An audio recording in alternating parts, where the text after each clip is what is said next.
चरित्रम गयो न जाने अपना प्रिय चरित्र जान फैला और जब को हमने लेके जा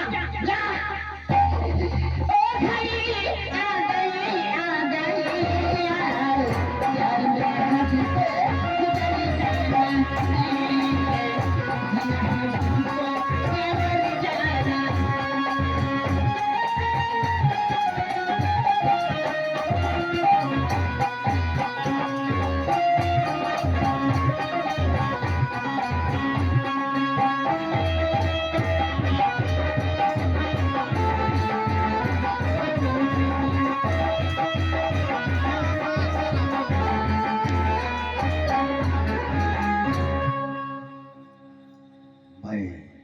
ये क्या देख रहा हूं? निर्मराज कोर्ट हॉल में सोई है। इससे पहले जब भी मैं आता था दरवाजे पे खड़ी होकर हमारा राह देखती थी और दौड़कर गले से लगा लेती थी, लेकिन आज इसे हुआ क्या है? निर्मला, अरे वो निर्मला, क्या आज फूलल है? किस बात पे? कहवे की 1 दर्जन फेरा ले ले हतरिया लो। तो तू क्या कर रहा था? आराम खोल।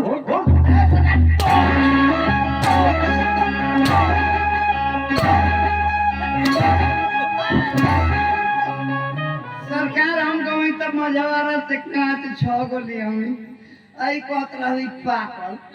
तो क्या कर रहा था? हम जानवे तुम ना। कच्चा कर रहा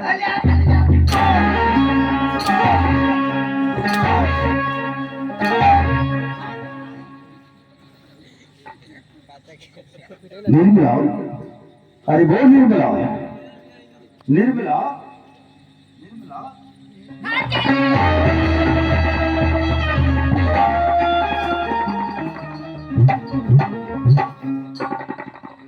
निर्मला, तुम पागल हो रही हो?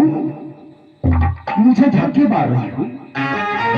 आज गले लगाने के बजाय मुझे धक्के मार रही हो? क्या एक पत्नी का यही कर्तव्य होता है? बोलो निर्मला, आखिर हमारा कसूर क्या है? बोलो। कसर? अरे मैं कौन तुम्हारी होती हूँ, मैं कौन तुम्हारी होती हूँ जो मुझे मनाने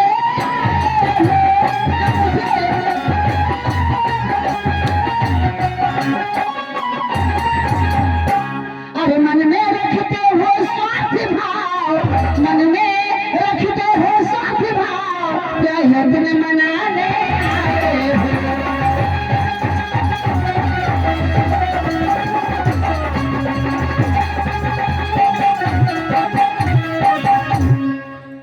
अरे गरियसवा सबको प्यारी है, गरियसवा सबको प्यारी है, उसके बच्चा सबका दुलारा है।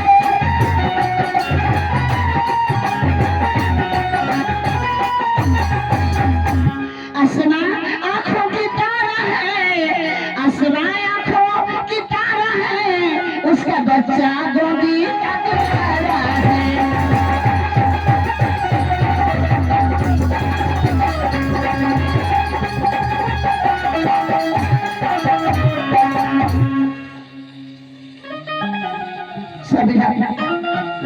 तुम ये कैसी बाकी बाकी बातें कर रही हो?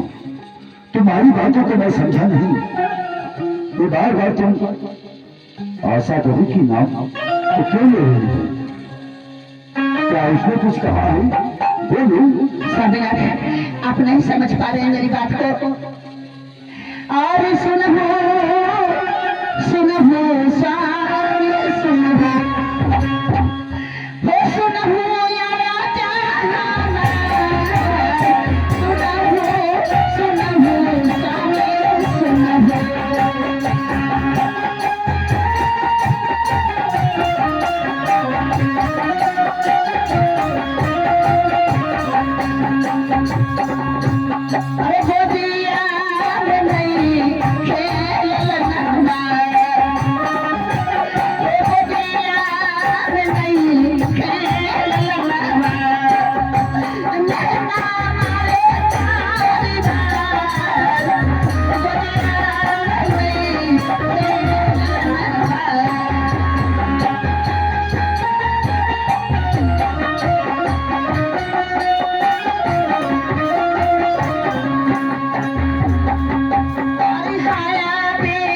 ब्रह्मा ब्रह्मा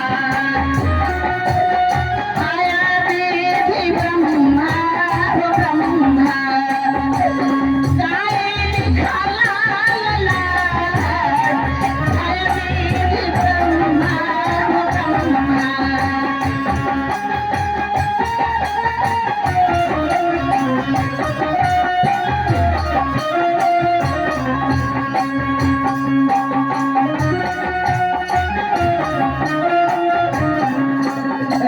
स्वामीनाथ, इस परिवार में मुझे नहीं रहना है। आखिर क्यों? किसी ने तुझे कुछ कहा है? बोलो निंद्राव। किसने तुझे आंखें दिखलाया होगा तो हम उसकी दोनों आंखें निकलवा देंगे। हाँ निंद्राव, सिर्फ एक बार तुम उसका नाम बतलाओ। स्वामीनाथ, आज सुबह मैं बाबूजी के पास गई थी। आज सुबह मेरे पेट में अचानक दर्द हो रहा था। मैंने फोन से नंबर लगवा दी और जाने के टाइम मेरे पास 500 रुपये कम हो रहा था। मैं दौड़ती हुई बाबूजी के पास गई कि 500 रुपये लेकर जाऊंगी तो अपना इलाज करा दूंगी। बाबूजी मुझे पैसा नहीं दी। मैं घर वापस लौट रही थी। दरवाजे के पास पहुंची, उसी समय से अपने बच्चे को गोद में लेकर हंसती खेलती खिलखिलाती आ रही थी। मैं दरवाजे पर रुक कर देखने लगी कि ये कहाँ जा रही है। बाबूजी के पास वो आई, 5000 रुपया मांगी। बाबूजी उसे 10,000 रुपया दे दिए और पैसा देने के बाद उसके बच्चे के नाम से इलाज करने के लिए इलाज कर दिए। मैं कहीं की नहीं रह गई। और इतना ही बात नहीं, उस पैसे की देन लेन से मुझे कोई तकलीफ नहीं हुई। बाबूजी बोल रहे थे कि उन्हीं पुत्री है, बाजन है, उसका मुंह देखना पाप है। 20 बरस हो गया उसको इस राज परिवार में आए हुए, एक बच्चा पैदा नहीं कर पाई। तमाम तरह की बात कहे मैं कह नहीं पाऊंगी स्वामीनाथ। इतना गिर कर नहीं इस परिवार में रहने वाली हूँ। हमारे नैहर फोन करके बुलवा दीजिए, मैं चली जाऊंगी।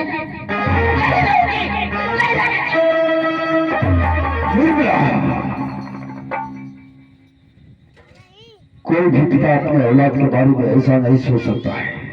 और तुम हमारे पिताजी के ऊपर झूठा इल्जाम लगा रही हो। हमारे पिताजी कभी ऐसा नहीं कह सकते।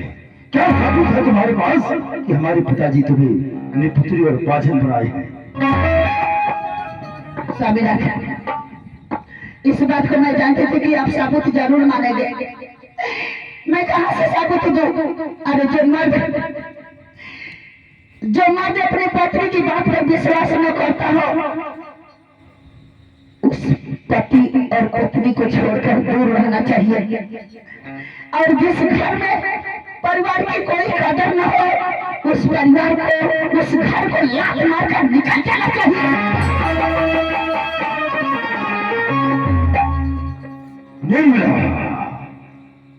तुम बहुत बोल रही हो। अगर है तुम्हारे पास कोई साबुत? क्या साबुत दिखलाओ? स्वामीनाथ, हमारे पास कोई साबुत नहीं है, लेकिन हाँ रह गई बात। कुल मिलाकर स्वामीनाथ, जिस परिवार में कुछ बातें होने लगती है ना, उसको कितना छुपाइए तो नहीं छुपेगी। अरे मैं तो इस परिवार को सजो कर रखने वाली थी, लेकिन ऐसा हवा का तीतर आया, उसे तीतर बीतर कर दिया। और देखिए, कुल मिलाकर हम औरत जात बड़ी बदनाम जात होती है। मर्द से हर बात कहती है तब उसके नजर से गिर जाती है, और हर बात छुपाती है तब उसके नजर से गिर जाती है। स्वामीनाथ, मैं आपसे क्या साबुत दूं? हमारे पास कोई साबुत नहीं है। आप अपने राज दरबारी को बुलाकर खुद पूछ लीजिए, वो भला और बुरा सब कुछ बतला देगा। बुलाकर पूछिए ना।